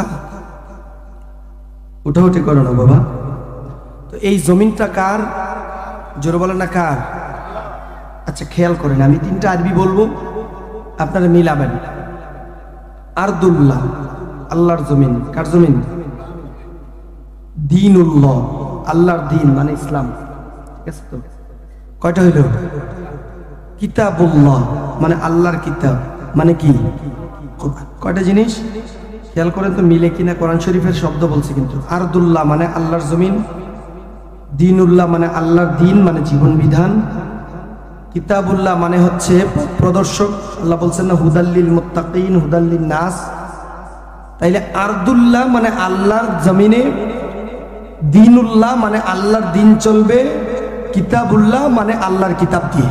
এটা কি মোল্লার কথা না আল্লাহর কথা? জোরে বলতে হবে মোল্লার না আল্লাহ? যদি চুপ করে থাকেন, বন্ধ থাকেন, আল্লাহর দরবারে কিন্তু অপরাধী হবেন। আল্লাহর জমিনে আল্লাহর দিন চলুক আমরা চাই। জোরে বলতে হবে চাই। আকাশ বাতাস মুখরিত করে বলতে হবে আমরা কি আল্লাহর জমিনে আল্লাহর দিন চাই? কারা কারা চাই দু হাত তুলে আল্লাহকে দেখাও। নারে তাকবীর, নারে রিসালাত। হাত নামান। ঘুমাই গেলে হবে না। মুমিন ব্যক্তি দুর্বল থাকলে ওই দুর্বল মুমিনদেরকে আক্রমণ করা সহজ হয়, ঠিক কি না? কথা কয় না ঠিক কি না? সংখ্যায় কত আছেন সেটা বিষয় না, বরং আপনি দুর্বল না সবল সেটা বিষয়। হাদিস শরীফ আসছে আল্লাহ তাআলা দুর্বল মুমিনের চেয়ে শক্তিশালী মুমিনকে পছন্দ করে। সুবহানাল্লাহ। ইসলাম একটা গাছ। ইসলাম কি? জোরে বলেন কি? কষ্ট হচ্ছে নাকি আপনাদের? কেউ কি কষ্ট পাচ্ছেন? খারাপ লাগছে? ভালো লাগছিল? আল্লাহর জমিন, এই জমিনে একটা গাছ লাগানো হয়েছে, সেই গাছের নাম হলো ইসলাম, দ্বীনুল্লাহ। সেই দ্বীনুল্লাহকে জিন্দা রাখতে হলো রক্ত লাগে। কি লাগে? এটা কি বানায় বললাম নাকি? শোনাবো কেন রক্ত লাগে। ১৫০০ বছর আগে এই গাছ লাগানোর জন্য মক্কায় নবীজি আসলেন। মক্কায় গাছটা লাগাতে পারেন নাই। ১৩ বছর পরে তাকে বিদায় করে মদিনায় পাঠানো হলো। মদিনাতে পাঠানোর পরে আমার পয়গম্বর রাসূলে আরবি সাল্লাল্লাহু আলাইহি ওয়াসাল্লাম মদিনাতে ১ বছর পরে তিনি সেখানে গাছটা রোপণ করে দিলেন। সুবহানাল্লাহ। এই গাছটা লাগানোর পরে এবার আমার আল্লাহ বলছেন, হাবিব এই গাছ যে লাগাইছেন, গাছ তো মরুভূমিতে লাগাইছেন। এই মরুভূমির মধ্যে গাছ টিকাইতে হলে পানি কুলাবে না, কারণ মরুভূমিতে যতই পানি দেন পানি খাইয়া নেব, ঠিক কিনা? এখন কি দিতে হবে? আল্লাহ বলে রক্ত দিতে হবে। কিভাবে দিব? প্রস্তুত হন, কাফেররা আসতেছে ১০০০, আপনারা কিছু লোক লইয়া রেডি হন, বদরের মাঠে যান, গাছের গোড়ায় পানি দেওয়া হবে, অর্থাৎ রক্ত দেওয়া হবে, ঠিক কিনা? গাছ লাগানো হলো ইসলামের। সেই গাছ লাগানোর পরে আমার রাসূলুল্লাহকে আল্লাহ বললেন রক্ত দিতে হবে, গাছের গোড়ায় পানি দিতে হবে। রাসূলুল্লাহ ৩১৩ জন সৈনিক নিয়ে সেই এই বদরের প্রান্তরে চলে গেলেন। সেখানে যাওয়ার পরে ১৪ জন মুসলমানের রক্ত দিয়ে আল্লাহ মুসলমানদেরকে বিজয় দিলেন। সুবহানাল্লাহ বলেন না? রক্ত দিছে কয়জন? জোরে বলেন। গাছে পানি দিল। এখন আম গাছ চিনেন আপনারা? আম গাছ, আম গাছ চিনেননি? কেটা কেটা চিনেন না? তো দেখি সবাই যদি চিনেন, কিন্তু একটা নিয়ম আছে যেটা অহংকার ফলাবে না, জানতো না। কারণ এখন আম গাছ সবার বাড়িতে নাই। মুরব্বীরা বুঝবেন, যখন আম গাছে বকুল আসে আমরা বইল কই আর কি। কি কই? আপনারা বইল কন? আমরা বইলই কই। আম গাছে যখন বইল আসে ওই গাছের গোড়ায় একটু গর্ত করে পানি দেয়, দেয়নি মুরব্বী? এটা কেড়ে দেয় জানেননি? ফলনটা ভালো হওয়ার জন্য, ঠিক না? তো ইসলাম এমন এক গাছ যে গাছে বছরে বছরে রক্ত দিতে হয়। তো প্রথম বছর ১৪ জনের রক্ত দেওয়া হইল। এবার ১ বছর গেল, যাওয়ার পরে আমার আল্লাহ বলে, হাবিব গাছের পানি তো শুকিয়ে গেছে, আবার নতুন মৌসুম আসছে, সেই মৌসুমে আপনি আবার একটু পানি দেওয়া লাগবে। কোথায় দিব? আমার আল্লাহ বলছেন যে তারা ৩০০০ আসতেছে, আপনি উহুদের মাঠে একটু যান। উহুদের মাঠে আপনি যান। ১০০০ নিয়ে গেল, সেখান থেকে ৩০০ জন মুনাফিক ফিরে গেল, ৭০০ জন নিয়ে গেলেন। সেখান থেকে যুদ্ধের মাধ্যমে ওই ইসলামের গাছের গোড়ায় পানি দিলেন ৭০ জন মুসলমানের রক্ত। কয়জন? কয়জন? ইতিহাস জানে নাও আমরা ফলাফেনে ফ্রি ফায়ার আর পাবজি গেমের ছাড়া কিচ্ছু জানে না। ফ্রি ফায়ারে কোনো কি আছে না আছে আমাদের পোলাপাইন জানেনি। ফেসবুক, ইউটিউব, কোনো কিতা, টিকটক কিতা না, এটা সব জানে, কিন্তু উহুদের যুদ্ধ কত সালে এটা জানে? জানে? কথা বলে জানে? জানে না। উম্মত দিশাহারা হয়ে গেছে। এখন উম্মতকে এমন ভাবে গাফিল করে দেওয়া হয়েছে যে উম্মত তার আল্লাহকে ভুলে গেল, রাসূলকে ভুলে গেল। আরদুল্লাহতে দ্বীনুল্লাহ প্রতিষ্ঠিত হবে, কিতাবুল্লাহ দিয়ে সংসদ চলবে, কিতাবুল্লাহ দিয়ে জমিন চলবে, এটা উম্মতের ধ্যানের মধ্যে নাই। আছে একদল উম্মত আছে শুধু জিকির লয়ে ফিরে রইছে, খালি আমরা জিকির করাম, আমরা যেটা মন্দির এটা হোক আমরা জিকির করাম। আরেকদল উম্মত আছে তারা মাজার লয়ে ফিরে রইছে, তার কথা কইয়া তো লাভে নাই। আসেনি এরকম? তারা তো উম্মতে মুহাম্মদী নাকি? আরেকদল উম্মত আছে তারা মনে করেন দাওয়াত লয়ে ফিরে রইছে, তারা মসজিদে মসজিদে খালি দাওয়াত দিব, তারাও তো উম্মত নাকি? আরেকদল উম্মত আছে খালি ফিরারি লয়ে ফিরে রইছে। আমি তো পীর বিরোধী না, আমিও পীর মুরিদি বিশ্বাস করি এবং আমিও একজন পীরের মুরিদ। তো বিষয়টা হচ্ছে কি, এক এক দল এক এক কাজ করছে, সামগ্রিকভাবে কেউ কোনো করার চেষ্টা করছে না, ঠিক কিনা বলেন? এক কানার দেশে হাতি ঢুকছে। কি ঢুকছে? কানার দেশে হাতি ঢুকার পরে ওই কানার দেশের হাতি সবাই বলতেছে, কানার রাজা যে আছে হে রাজা কইতেছে, কানারা এলান শোনো, সব কানাদেরকে ছুটি দেওয়া হলো, আমাদের রাজ্যে হাতি ঢুকছে, সবাই হাতি দেখবা, তবে শর্ত যে যেটা দেখে আইবা এটা রিপোর্ট দিবা। বলেন তো তারা কি কিয়ামত পর্যন্ত হায়াত ফেলে তারা হাতি দেখবে? কতক্ষণ হাতি দেখবে? দেখবে না। তো প্রত্যেকেই গেছে, পরিদর্শন করছে, পরিদর্শন করে যখন চলে আসলো, চলে আসার পর এবার বড় কানা যেতে আছে নেতা, এই বড় কানায় ডাক দিয়া কয়ে, কানারা এ কানা তুই কি তারে দেখছ হাতি? একটা কয় হাতি তো উস্তাদ আমি দেখাইছি, এটা খাম্বার মতন লাগে। আরেকটা কয় তুই আসলে কানা, তুই যে দেহ অবস্থা এটা একটা প্রমাণ। এক কানায় আরেকজনের কানা কয় আর কি। তো বলতেছে যে উস্তাদ তারটা হইছে না, আমি হাতি দেখাইছি কুলের মতো, কানও ধরে আইছে আর কি। তো এমন করে প্রত্যেকে আলাদা আলাদা কইরা বর্ণনা দিতেছে। এবার ওস্তাদ দেখি তাকে জানেননি, তোর আর নেতা হইয়া আমার কোনো শান্তি হইল না, তোরা যে কানা, তোরা সারা জীবন কানা হয়ে থাকবি। অথচ নেতাও কি কানা, নেতাকে তোরা কেউ উঠতে হয়েছে না। হাতি তো মূলার মতো এনারি, কি এর মতো মোট করে গিয়ে কোন ধরছে দাঁত, পেজ এটা দেখছে, পেজ এটা করছে, তার কাছে এটা হাতি মনে হয়েছে। আমার দেশের ইসলামপন্থীদের হয়েছে এই একই অবস্থা। আমরা সবাই কানার রাজ্যে আছি, একদল আছে জিকির, একদল আছে দাওয়াত, একদল আছে তাবলীগ, একদল আছে জিহাদ, একদল আছে নির্বাচন, আর একদল আছে কিচ্ছুই না। ঠিক নেই কথা কেন? ঠিক নেই। তো প্রত্যেকে যার যার জায়গায় ঠিক আছে। এখন যে ওই হাতে কুলার মতো কইছে এটাও ঠিক আছে, খাম্বার মতো বলছে এটাও ঠিক আছে, সবগুলো মিলাইয়া একটা হাতি, ঠিক কিনা? তো আমার দেশের সবাই মিলে যেটা করতেছে, সবাই দ্বীনের খেদমত করতেছে, ইসলামের খেদমত করতেছে। কিন্তু সবাই যদি একসাথে আসে, ওই একসাথে এসে যদি গর্জন দেয়, রাজপথে নেমে যদি বলে আল্লাহর জমিনে আল্লাহর দ্বীন দিয়ে এই জমিন পরিচালিত হবে, খোদার কসম যারা আল্লাহর জমিনকে নিজেদের লোভ লালসা দিয়ে সাজিয়েছে, বাপ দাদার তন্ত্র মন্ত্র দিয়ে চালাচ্ছে, তারা পালাবার জায়গা পেত না, ঠিক কিনা বলো? আমরা কিন্তু উদাসীন, আমরা অবহেলা করি, আমরা এই চিন্তাটা করি না যে আমাদের কিন্তু জবাব দিতে হবে আল্লাহর কাছে, দিতে হবে না? এই জনপদ যদি ইসলাম দিয়ে আবাদ না করি, আমরা সবাই আল্লাহর কাছে কি এটার জবাব দিতে হবে না? কুল্লুকুম রাইন ওয়া কুল্লুকুম মাসউলুন।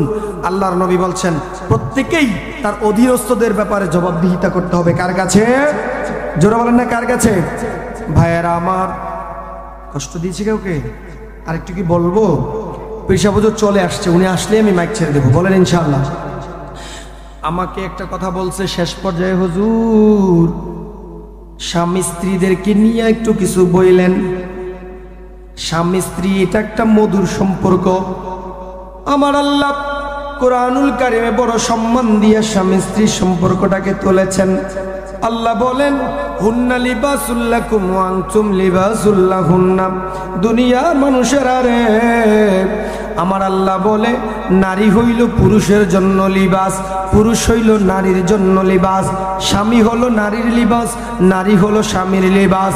স্বামী স্ত্রীর মধ্যে মোহাব্বত কেমন থাকা লাগে জানো? বর্তমানে তাকায় দেখলে স্ত্রীরা এমন অধৈর্য হয়ে গেছে, স্বামী যদি কিছু দিতে বলে, যদি একটু দিতে দেরি করে, ওই মহিলা জবাব দিয়া কয় আমি কুলসুমে দেখা তরগর করছি, অন্য বেডি হইলে করলো না। হইলে এমন মহিলা আছে নাকি নাই? আরো জোরে বলেন না, আছে নাকি নাই? কিন্তু মায়েরা আমার, পয়গম্বর বলে যদি স্বামীর উপরে কোনো মহিলা নাশুকরিয়া করে, ওই মহিলা জাহান্নামে যাবে। স্বামীর পরিশ্রমকে যদি কোনো মহিলা মূল্যায়ন না করে, ওই মহিলা জাহান্নামে যাবে। স্বামী সকাল বেলা বের হয়া সন্ধ্যা পর্যন্ত সিএনজি চালায়, রিক্সা চালায়, অটো চালায়, গাড়িতে স্টাফের কাজ করে, দোকানে চাকরি করে, চা স্টলে চাকরি করে, এত কিছু কার জন্য করে? কেবল তুমি নারীর জন্য, ঠিক কিনা? স্বামী স্ত্রী কেমন হওয়া লাগে জানো? ও মেটঙ্গরের মায়েরা, ও আমার ভাইয়েরা, স্বামীর যেমন কর্তব্য স্ত্রীর উপরে আছে, স্ত্রীরও কর্তব্য আছে। স্বামী যদি ঘর থেকে বের হয়ে যায়, স্ত্রীর এক নাম্বার কাজ হলো তার সতীত্বর হেফাজত করবে। আর সতীত্বর হেফাজতের জন্য পর্দার দরকার আছে নাকি নাই?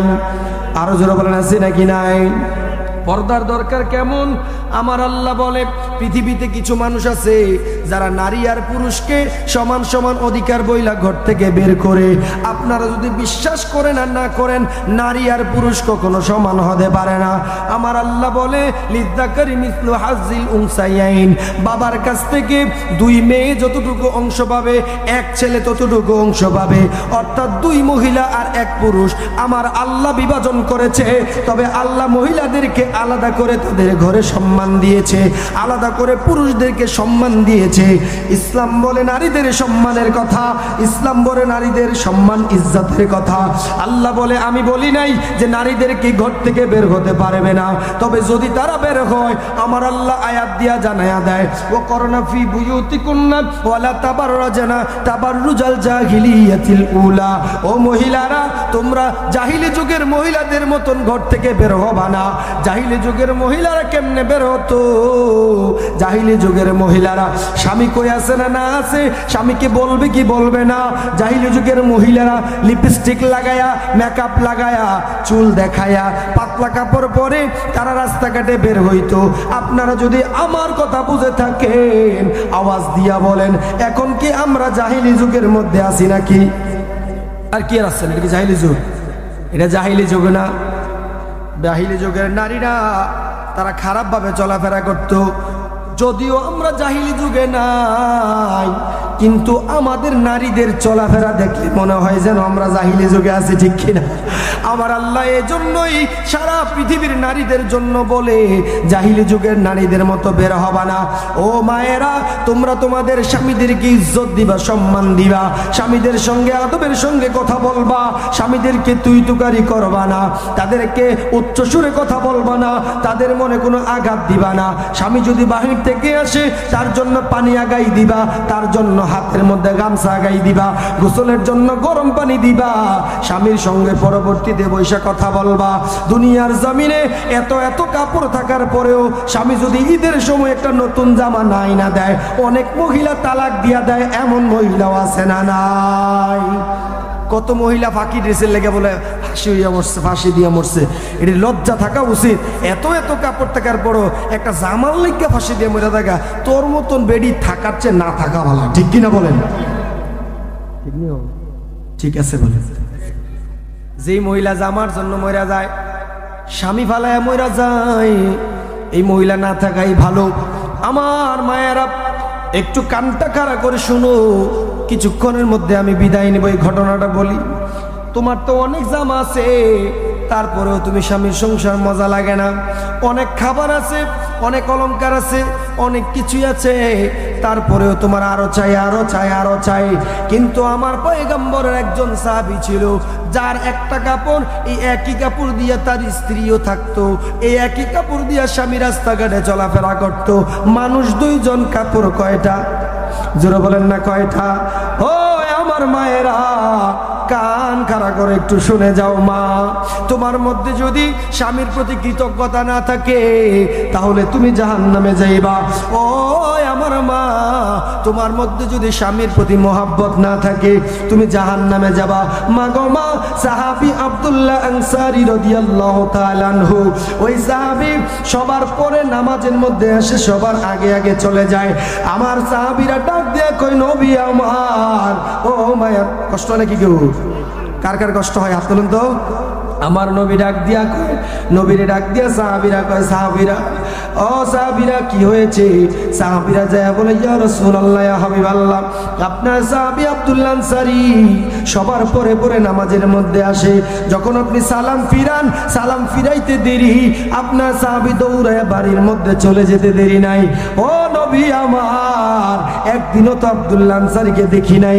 এবার আমার নবী দুই তিনজন সাহাবী নিয়ে দৌড়ায় গেলেন, চলো যাই আব্দুল্লাহ আনসারীর ঘটনা কি একটু জেনে আসি।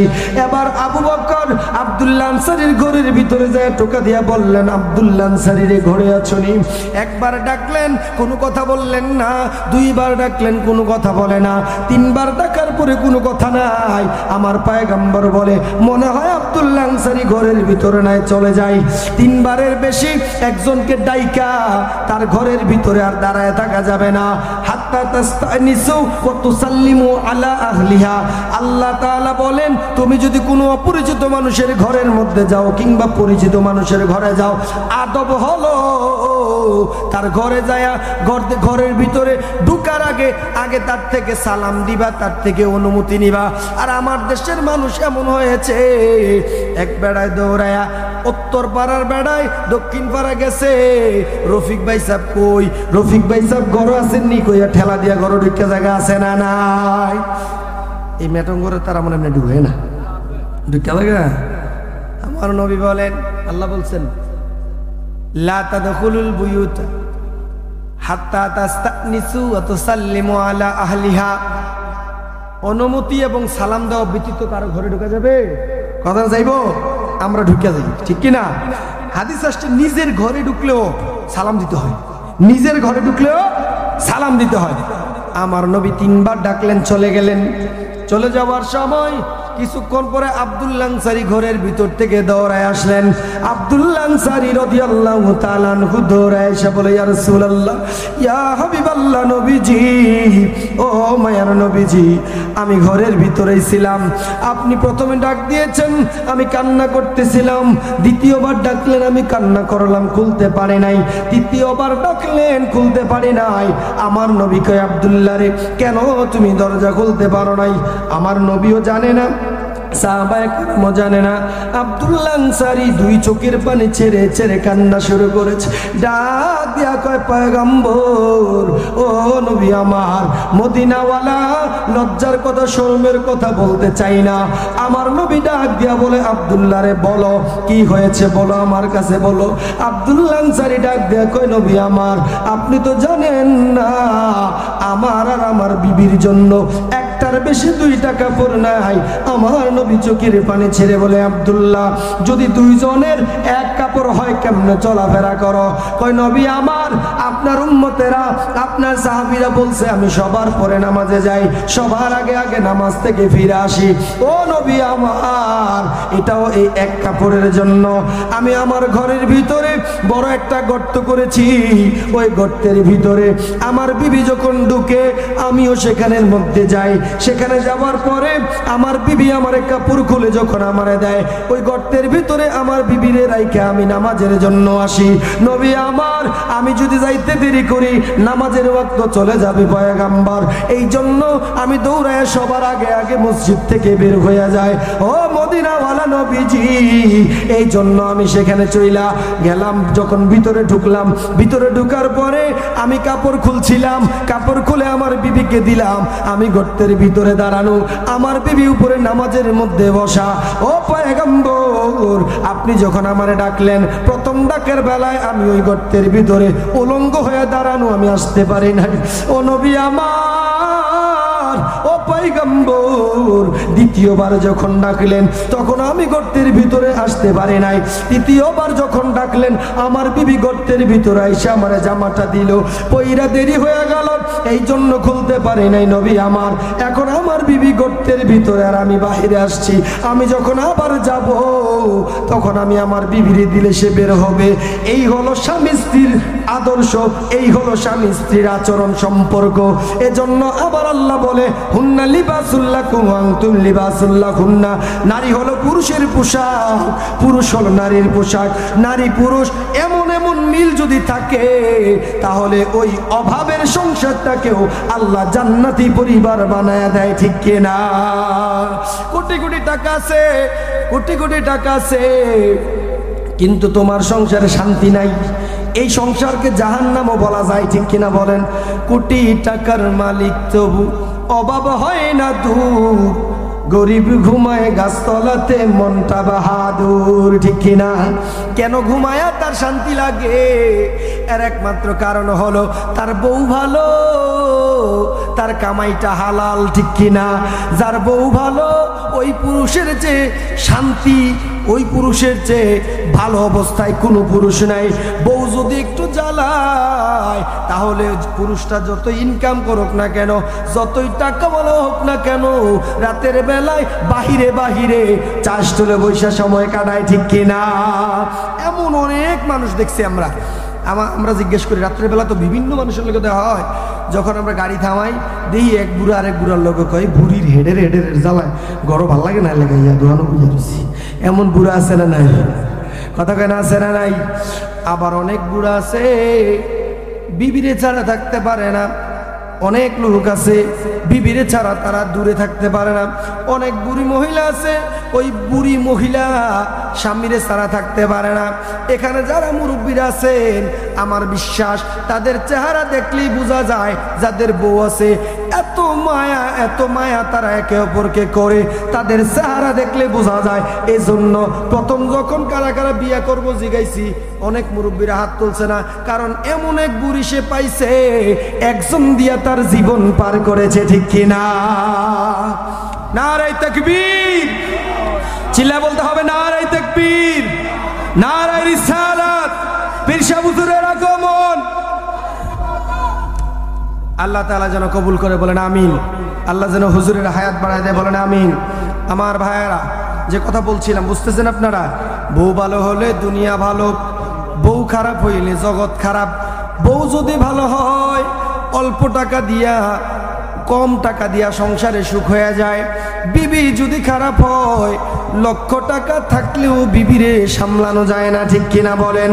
এজন্য যাদের বউ ভালো তাদের দুনিয়াটা সুন্দর, যাদের বউ খারাপ তাদের দুনিয়া জাহান্নাম। মাইকের আওয়াজ তো আমার মায়েদের কানে যায়। মায়েদের কাছে অনুরোধ কইরা বলি, মা আব্দুল্লাহ আনসারী আর তার বিবি দুইজনের এক কাপড় দিয়া সংসার চালাইছে, তারপরে ওই মহিলা নবীর সাহাবীর উপরে কোনো বিচার দেয় না, নবীজির সাহাবীর ব্যাপারে কোনো অভিযোগ নাই। মা গো মা, ও মা, তোমার স্বামীটারে তুমি চাইলে আল্লাহওয়ালা বানাইতে পারো। স্বামীদেরকে বলি তুমি চাইলে তোমার বিবিরে আল্লাহওয়ালা বানাইতে পারো। হুজুর কেমনে? স্বামী যদি বলে বিবি তুই যদি নামাজ না পড়ো, তুমি যদি পর্দায় না থাকো, তুমি যদি আমার সঙ্গে ভালো ব্যবহার না করো, তাহলে আমি আরেকটা করে এলাম। ঠিক নেই? কথা কেন ঠিক নেই? ভালো আছেন না? অহন আমাদের দেশের পুরুষরা তারাও তো বিবির লোকে পারে না। এটার ঘটনাটা কি জানেননি? তার যে 14 নম্বরের চরিত্র তে যদি কয় বলে আরেকটা করে এলাম, হেবিটুকু তুই যে আরেকটা করবি এটা আমি জানি। ঠিক কিনা বলেন?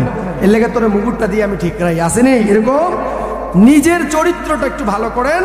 আব্দুল্লাহ আনসারীর চরিত্র করেন, নামাজ দিয়ে চরিত্র সাজান, রোজা দিয়ে চরিত্র সাজান, ভালো কথা দিয়ে চরিত্র সাজান, হারাম থেকে নিজেকে বাঁচান। এই চরিত্রের স্বামীরা যদি স্ত্রীর সামনে দাঁড়ায়, আল্লাহ বলা স্বামীর চেহারা দেখলেই তো খারাপ বেডিও ভালো হয়ে যাওয়ার কথা। ঠিক কিনা বলেন? খারাপ বেডি ভালো হওয়ার কথা, কিন্তু আপনার চেহারা দেখলে এবিডির আরো বেশি চেতোড়ে। আপনার চেহারা দেখলে এবিডির চেতোড়ে। আমি নিজের কানে শুনছি অনেক বেডিয়ে জামাই রে কইয়া বসে, গোলামের ফুট তুই আমার আগার আইস না, তোর চেহারাটা দেখলই আমার চেতোড়ে। ঠিক নেই? কথাখানা ঠিক নেই? তো ঠিক আছে, আপনি ওইরকম নিজেকে গুছায় ফেলেন, দেখবেন ইনশাল্লাহ আপনার স্ত্রী আপনার বসে চলে আসবে। বলে দুই একটা টিপস শিখাই দেন না হুজুর। স্ত্রীদেরকে খুশি করা খুব সহজ বিষয়, এত কঠিন বিষয় না। খুব অল্প কিছুতেই মহিলারা খুশি হয়ে যায়, হয় না? আপনি যে লাস্ট কবে বিডির একটা জামা বানাই দিচ্ছেন আপনি নিজেরই তো মনে নাই। ঠিক নেই? এমন খাড়াইশা জামাইও আছে, আছে না হুজুর? বহুত আছে। কবে যে আপনি এবিডির লেগে একটা ভালো কিছু আইন না এবিডির হাত দিয়ে গেছিলেন না, ওইটা তোমার লেগে আনছি, এটা এবিডিরও মনে নাই, আপনারও মনে নাই। অন্তত পক্ষে প্রতিদিন না পারলে প্রতি সপ্তাহে নতুন নতুন একটা কিছু দেন, দেওয়ার পরে দেখবেন এবিডি আপনার প্রতি অনুরক্ত হতে থাকবে, আপনার প্রতি অনুরাগী হতে থাকবে। এরপরে আস্তে আস্তে এবিডিরে বসে আনেন, আইনা এবিডিরে কোন যে বউ আমি তো ঠিক আছে পুরুষ মানুষ, গুছাইয়া থাকতে পারি না, সুন্দরভাবে থাকতে পারি না, তুমি তো একটু সুন্দর করে থাকলে পারো। এটা একটু বুঝাই কোন জানা? হ্যাঁ না, আমরা বেড়ার তারা বাইরে তাইছে শিখতে রয়েছে, কাস্টমারের লোকে শিখতে আইছে, সিনজিওয়ালারা আপনার প্যাসেঞ্জারের লোকে ভাড়া লইয়া বাড়াবাড়ি করে মেজাজটা গরম হয়ে রয়েছে। বাইক গিয়ে হেবিডিরে দেখে আরো বেশি সেতটনের পরে হেবিডি লঙ্গি ডাকে দিছে, কত লঙ্গি দিস কি তোরতে আমার প্যাসেঞ্জারটি ভালো আসেন এরকম এবারে প্যাসেঞ্জার দেয়। তা আপনি যদি আপনার বউর আগে এখন বলো এই প্যাসেঞ্জাররা ভালা, এবারই আপনারা যে সম্মান দিত না, এটি তো স্বাভাবিক। ঠিক কিনা? আপনি তার সাথে এমনভাবে আচরণ করবেন যে আচরণে সে আপনার প্রতি মুগ্ধ হয়ে যায়। স্ত্রীদেরকেও বলছি, আপনারাও আপনার স্বামীদেরকে এত সুন্দর করে উপস্থাপন করবেন যেন তারা মুগ্ধ হয়ে যায়। স্ত্রী আর মা এই দুজনের ভিতরে আল্লাহ তাআলা এমন এক নিয়ামত দিয়েছেন, যখন মা আছে মায়ের চেহারার দিক তাকাবেন, যদি আপনি ভালো সন্তান হন আর কি, মায়ের প্রতি অনুরক্ত হন আর কি, যদি আদবের সন্তান হন আর কি, আপনি যদি মায়ের দিকে তাকান, রাসূল তো হজের কথা বলেছেন। আমি কি বলি জানেন, রাসূলুল্লাহর হাদিস অনুযায়ী আপনি আপনার বেশি ক্লান্ত পরিশ্রান্ত শরীরটা নিয়ে যদি মায়ের দিকে তাকান, সেই মায়ের নেক নজরটা আপনার চেহারায় পড়তে দেরি হবে, আপনার হৃদয়ে শান্তি দিয়ে প্রশান্তিতে ভরপুর করে দিবেন কে? আল্লাহ। তো আপনার মা নেই, মারা গেছে, এবার আল্লাহ তাআলা আপনার চরম সঙ্গিনী, আপনার পোশাক লিবাস হিসেবে একজনকে আপনার জীবন সঙ্গিনী করে বানাইলেন। তাকে তো আল্লাহ আসমান থেকে ফয়সালা করে আপনার জন্য বানিয়েছেন। প্রত্যেকটা নারীকে বানানো হয়েছে মিন দিলাইন, বাঁকা হাড্ডি থেকে। সে হাড্ডিটা তো আপনার, সেখান থেকে যে বানাইলো সে তো আপনারই অংশ। সে আপনার অংশ হওয়ার পরেও আপনারে দেখতারে না, আপনি এটা বুঝেন না। আপনার হাতে যদি ব্যথা লাগে আপনি কি করেন? চিকিৎসা করেন না। উষ্টা খাইয়ে যদি আঙ্গুলের নখটা উল্টাইলেন আপনি চিকিৎসা করেন না। নিজের অংশটারে যত্ন নিলেন, স্ত্রীও তো আপনারই অংশ, তার একটু যত্ন নেন। যদি যত্ন নেন, সে যদি আপনার প্রতি রাজি থাকে, আপনি যদি তার প্রতি রাজি থাকেন, ইসলামী সুন্দর জিন্দিগি যদি আপনাদের হয়, আপনাদের মধ্যে যদি আমল থাকে, আল্লাহর ভয় থাকে, আল্লাহ বলা পরিবার হন, আপনি ক্লান্ত পরিশ্রান্ত হয়ে যদি ঘরে আসেন, বিবির চেহারা কালো হইতে পারে, কিন্তু আমার আল্লাহ বলে, বান্দারে তোর জীবন সঙ্গিনীর চেহারার মধ্যে এমন নূর আমি ঢেলে দিব, যেই নূরের ঝলক তোর চেহারায় পড়তে দেরি হবে, তোর ক্লান্তি পরিশ্রান্তি আমি আল্লাহ দূর করে দিতে দেরি করি না। সুবহানাল্লাহ বলেন। তাহলে এই দুইটা নেয়ামত আল্লাহর পক্ষ থেকে আসে। কিন্তু কখনো কখনো স্ত্রী নেয়ামত, আবার কখনো কখনো স্ত্রী গজব। কোন কোন কারণে গজব কিছুক্ষণ বলার চেষ্টা করেছি। আমাদের দুইটা বিষয় আজকে কথা হয়েছে। এক হচ্ছে আমরা একজনের রহমত থেকে নিরাশ হব না। তিনি কে? জোরে বলেন না, তিনি কে? এত এত গুনাহ থাকার পরেও একজন আপনাকে কোলে টেনে নেবে, সে আল্লাহ। আর দুই হচ্ছে পরিবার, পারিবারিক জীবন, সামাজিক জীবন, বিশেষ করে নিজের স্বামী স্ত্রীর জিন্দিগিটা একটু সুন্দর করেন। স্বামী স্ত্রী সুন্দর, সন্তানগুলো সুন্দর হয়ে যাবে। যখন একটা পরিবার সুন্দর, একটা সমাজ সুন্দর হয়ে যাবে। একটা সমাজ যদি সুন্দর হয়, একটা সুন্দর রাষ্ট্র গঠন করতে সময়ের ব্যাপার, ঠিক কিনা বলেন? আল্লাহ আমাদের সবাইকে বোঝার তৌফিক দান করুন।